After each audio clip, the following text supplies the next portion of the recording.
बलराज राणा, अरे मेरे भाई ने क्या कसूर किया था? क्यों उसे किडनैप करवाया? क्या बिगाड़ा तुम्हारा मेरे भाई ने? छोड़ दो उसे। विक्रम पठान ने भी किसी का कुछ नहीं बिगाड़ा था। वो भी मुझे भाई की तरफ प्यारा था।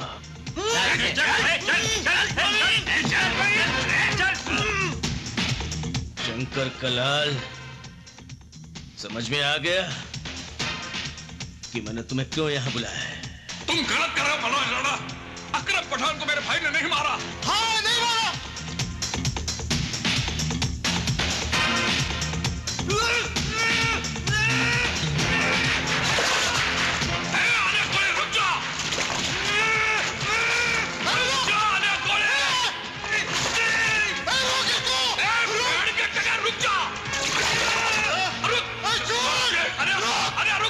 अब चीखने चिल्लाने से कुछ नहीं होगा शंकर कलाल। तुम्हारे भाई की मौत का फैसला हो चुका है। नहीं बलराज राणा, रोक दो रे। मैं कहता हूं बलराज राणा, रोक दो रे, रोक दो। रुको। नहीं, अरे गोली नहीं। छोड़ो उसको, छोड़ दो।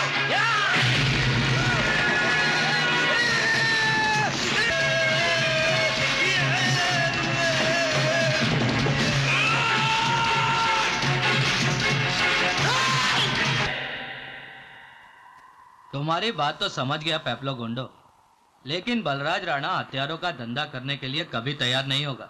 ये तुम कैसे बात करता है विठल राव? मैं तो ये समझता था कि बलराज राणा एक मोहरा है जिसका रिमोट कंट्रोल तुम्हारे हाथ में है, लेकिन तुम्हारी बातों से ऐसा लगता है कि तुम्हारे गैंग के सारे फैसले बलराज राणा करता है। आप बिल्कुल सही कह रहे हैं पेबलो साहिब। आज जब बात निकल ही गई है तो नटवर बनारसी भी चुप नहीं रहेगा। विठल भाई को सीढ़ी बनाकर बलराज राणा खुद तो बन गया है अपराध जगत का बेताज बादशाह, और हम सबको बना लिया अपने हाथ का कठपुतली। तो इसका मतलब उसके सामने तुम्हारा पोजीशन कुछ भी नहीं। You are nothing but a big zero. नहीं पेप्लो गुंडो, नहीं। टाइम और सिचुएशन के हिसाब से कभी कभी गधे को भी अपना बाप बनाकर उसका पैर छूना पड़ता है। सीबीआई वालों ने मेरे खिलाफ इंक्वायरी शुरू कर दी थी। मैं किसी भी वक्त लफड़े में आ सकता था, इसीलिए मैंने बलराज राणा को अपनी कुर्सी पर बिठाया। ओह, आई सी। रही पोजीशन की बात, तो गुरु और चेले के रिश्ते से मैं बलराज राणा का बाप लगता हूं। और बेटा चाहे कितनी भी बड़ी कुर्सी पर बैठ जाए, वो बाप से बड़ा नहीं हो सकता। बलराज राणा आज जो कुछ भी है वो मेरी वजह से है। तो फिर तो वो तुम्हारी बात टाल नहीं सकता। तुम ऐसा करो, उसके साथ मेरी मीटिंग फिक्स करो, मैं उसको आर्म्स डीलिंग के लिए कन्विंस करेगा। ठीक है। डोंट वरी, 50 करोड़ का हवाला हमारे लिए बड़ी मामूली सी बात है। हाँ, अब कह दीजिए नेताजी से कि रुपया वक्त पर दिल्ली पहुंच जाएगा। हाँ बलराज भाई,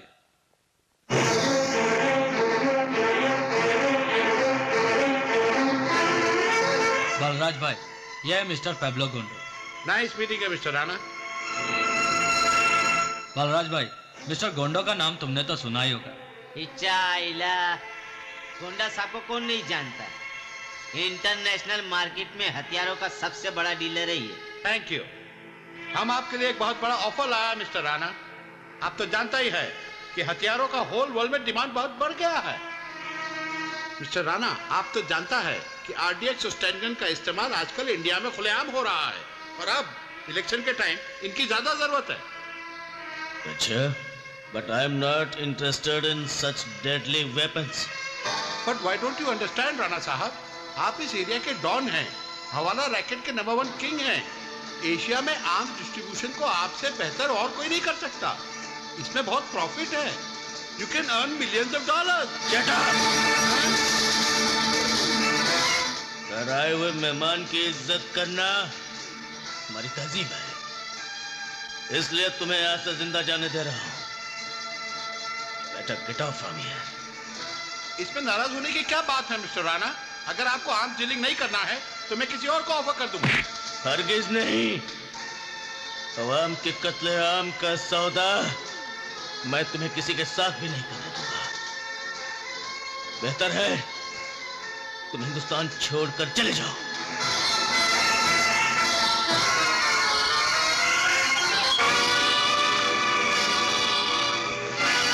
बलराज भाई, इस कंपनी में अपनी कोई औकात है कि नहीं? तुमने बोला हफ्ता वसूली बंद करने को, अपुन ने वसूली बंद कर दिया। तुमने बोला ड्रग्स का धंधा बंद करने को, अपुन ने धंधा बंद कर दिया। पर ये सब कब तक चलेगा? ए विठल राव, मेरे को लगता है तेरा खोपड़ी सटक गया है। पिच्चा आइला, वो तो बलराज भाई ने अच्छा किया जो पेपलो गोंडा का ऑफर ठुकरा दिया। ए अन्या, तू चुप कर। जिस औरत के माथे पर वेश्या का लेबल चिपक जाता है, वो सारी जिंदगी वेश्या ही रह जाती है। चाहे वो लाख पूजा पाठ करे, सावित्री नहीं बन सकती। हम गुंडे लोगों की जिंदगी वेश्या के माफिक है। चाहे 1000 अच्छाई का काम करे, कभी अच्छे नहीं बन सकते। निहायत ही घटिया और बेहुदा आदमी हो तुम। तुम्हारी इन गंदी दलीलों पर मैं अपने असूल नहीं बदल सकता। मैं पूछता हूँ कि हथियारों का धंधा करने में या ड्रग्स बेचने में बुराई क्या है? हवाले का धंधा भी तो गैर कानूनी है। हवाले के धंधे में हम किसी का कत्ल नहीं करते। तो फिर ये कुर्सी छोड़ो और संन्यास ले लो। तुम ये भूल गए हो कि तुम्हें ये कुर्सी पर मैंने ही बिठाया है। उंगली पकड़कर क्राइम वर्ल्ड का ABCD तुम्हें इसलिए नहीं सिखाया कि तुम मेरे ही बाप बनकर मेरे को ऑर्डर करेगा। तुम्हारी औकात क्या है? अगर मैं तुम्हारी पीठ पर हाथ नहीं लगाता तो आज तुम जेल की काल कोठरी में सड़ता रहता।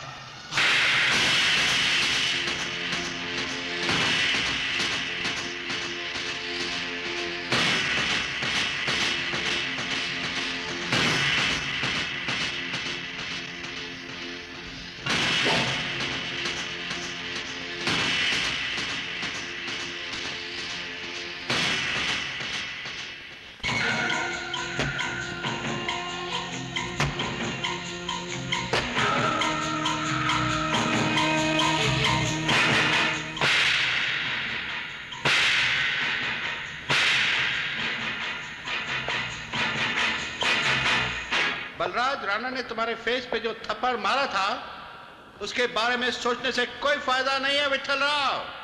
तुम ये सोचो कि उसको खल्लास कैसे करेगा, और फिर उसके बाद हमारे साथ आर्म्स डीलिंग का बिजनेस करके मल्टी मिलियनियर बनने का सोचो। सोचो मैन, सोचो। गोंडो साहब इज राइट, लेकिन बलराज राणा का रोल खत्म करना इतना आसान काम नहीं है। उसका रोल फिनिश करने के लिए तुम्हें शंकर कलाल से हाथ मिलाना होगा। ए डांडेकर, लगता है तेरा दिमाग खराब हो गया। शंकर कलाल हमारा दुश्मन है, वो हमसे हाथ क्यों मिलाएगा? अरे पॉलिटिक्स और अंडरवर्ल्ड में हालात के हिसाब से दोस्ती और दुश्मनी हो जाती है। यहाँ कल का जानी दुश्मन आज का वफादार दोस्त भी बन सकता है। ये तो वाकई बहुत अच्छी खबर है दांडेकर। बलराज राणा और विठल राव के बीच अगर दुश्मनी हो गई है तो समझो हमारा काम और भी आसान हो गया है। इसी दुश्मनी में किसी एक का रोल फिनिश हो जाएगा। विठल राव के एहसान के बदले में बलराज राणा ने उसे तमाचा मारा है। विठल राव उसे छोड़ेगा नहीं। फिलहाल तुम बलराज राणा के बारे में सोचो, जो पूरे एशिया में हवाला धंधे का बेताज बादशाह माना जाता है। करोड़ों की हेराफेरी करता है वो। हाँ, तुम्हें अपना नाम ऊपर लाने के लिए उसके नाम और काम दोनों को तबाह करना होगा। बिल्कुल ठीक कहा मंत्री जी ने। इसलिए तुझे विठल राव के साथ समझौता कर लेना चाहिए, क्योंकि ये साला विठल बलराज राणा का हर सीक्रेट जानता है। हाँ? आज्ञा, उस हरामी की औलाद के साथ मैं समझौता कर लूं? ऐसा कभी नहीं हो सकता दांडेकर। अरे यार, अकल का दरवाजा खोलकर मेरी बात को अपनी खोपड़ी में घुसाने की कोशिश कर। दुश्मनी दिल में रखकर भी दुश्मनों से हाथ मिलाया जा सकता है। हाँ,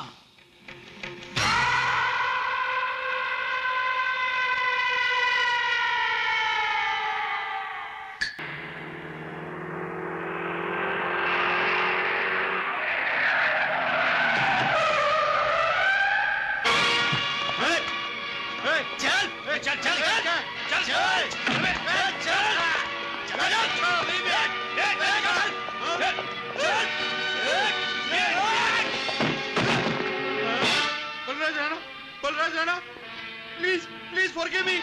हम कंट्री छोड़ के चला जाएगा।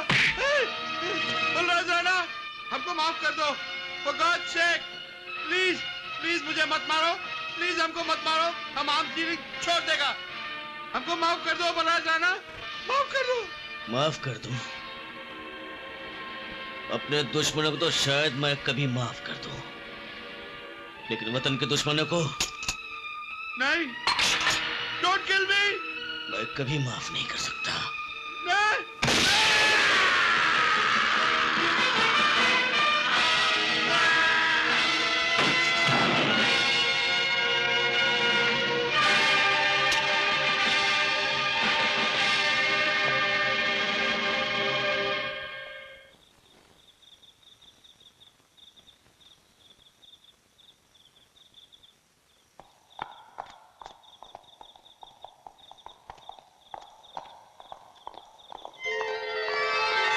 प्रणाम भैया। अरे रे उदय,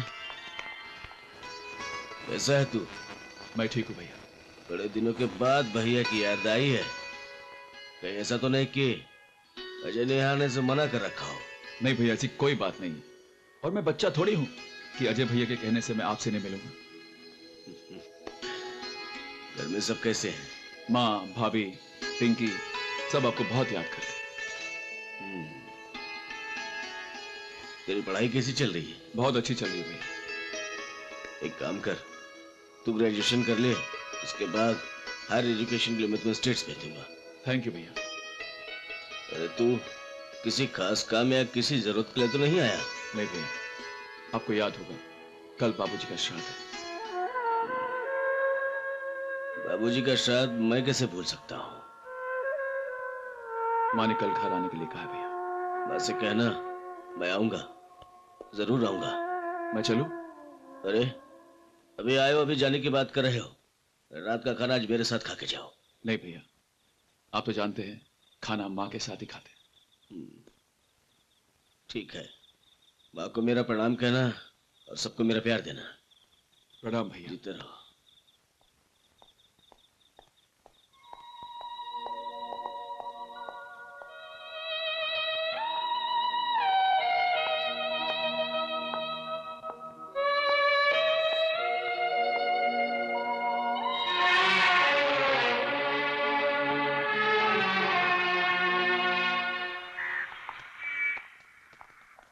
भगवान की दया से बाबूजी आप बिल्कुल ठीक हो गए। ये तो ठीक है बेटा, पर ये तूने बड़ा अच्छा किया जो तू इलाज के लिए मुझे शहर में ले आया हैं।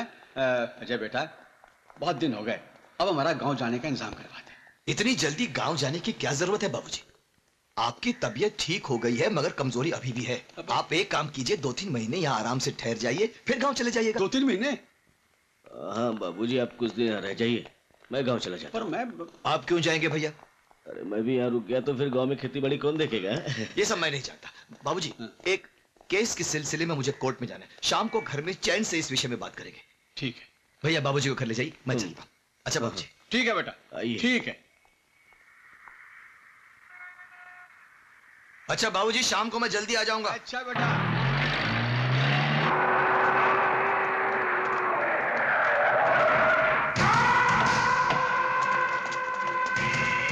समझा ना विठल राव, अब बात बहुत आगे बढ़ गई है। एक ही हफ्ते में अपन का ये तीसरा छोकरा है जिस पर शंकर कलार और भीम कलार के छोकरों ने हमला किया है। हाँ विठल भाई, बाबू टकले की जान तो बच गई है, लेकिन मालूम है डॉक्टर ने क्या कहा है? खलाई घुटने पैर से चल नहीं सकेगा। अच्छा है भीम कलाल और शंकर कलाल खुलकर मैदान में आ गए। जूहू चलो। अंडरवर्ल्ड में अगर ऑपोजिशन स्ट्रांग ना हो बाबूजी आइए। तो गेम खेलने का मजा नहीं आता। शंकर कलाल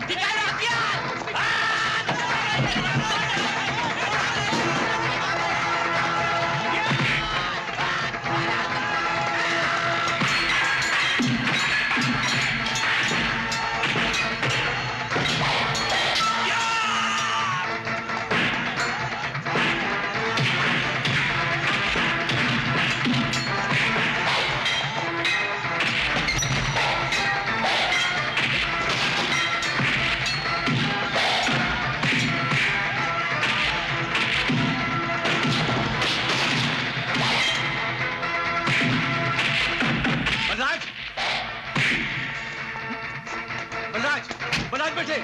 अरे तू कहाँ?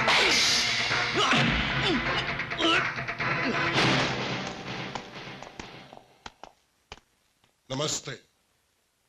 नमस्ते जी। नमस्ते। मैं शंकर कलाल का बड़ा भाई भीम कलाल। तुमने मेरे भाई को गिरफ्तार करवाया और मैंने तुम्हारे खिलाफ कोई एक्शन नहीं लिया, क्योंकि मैं जानता है तुम इस शहर में नया है, तुमको मेरे नाम और काम के बारे में कुछ पता नहीं होगा। चाहता तो मैं तेरे को अपने पास बुला सकता था, लेकिन मेरी इंसानियत देखो, मैं खुद चलकर तुम्हारे पास आ गया समझाने के लिए कि दूसरों के लफड़े में पड़कर अपनी जिंदगी खतरे में डालना कोई अक्लमंदी नहीं है। क्या कहना चाहते हो तुम? यह बंबई बहुत खतरनाक शहर है। यहां आंख और कान खुला रखने का, पर जुबान हमेशा बंद रखने का। तुम्हारी गवाही से मेरे भाई को सजा भी लग जाए तो तुम्हें क्या फायदा? सरकार की तरफ से तुम्हें कोई पद्मश्री नहीं मिलने वाला। तुम शरीफ आदमी हैं और शरीफ आदमी को वेश्या की कोटे से, शराब के अड्डे से और गुंडों की लफड़े से दूर रहना चाहिए। हेरो, बैग ला। जी भाई, ये लो। इसमें पूरे 5 लाख रुपए हैं जो तुम्हारे काम आ सकते हैं। कोर्ट में गवाही देने का ख्याल दिल से निकाल दो और अपने माता पिताजी को साथ लेके वापस गांव चले जाओ। तुम समझ गए ना मैं क्या कह रहा हूं?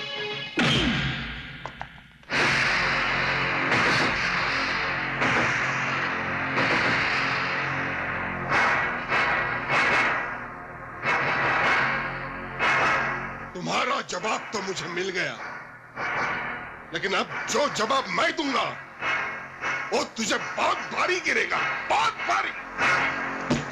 Get out, you rascal! Get out!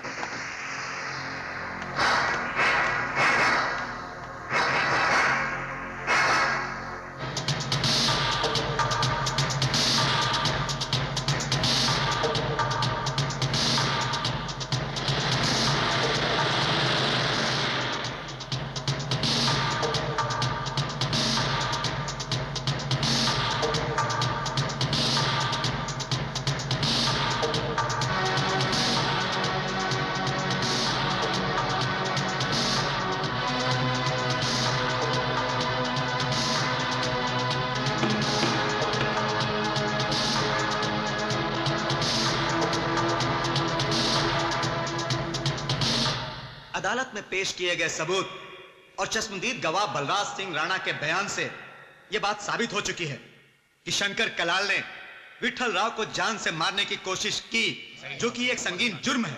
इसलिए यह अदालत मुलजिम शंकर कलाल वल्द जगदीश कलाल को इंडियन पिनल कोड की धारा 307 के तहत मुजरिम करार देते हुए 10 साल कैद बामुशक्कत का हुक्म देती है।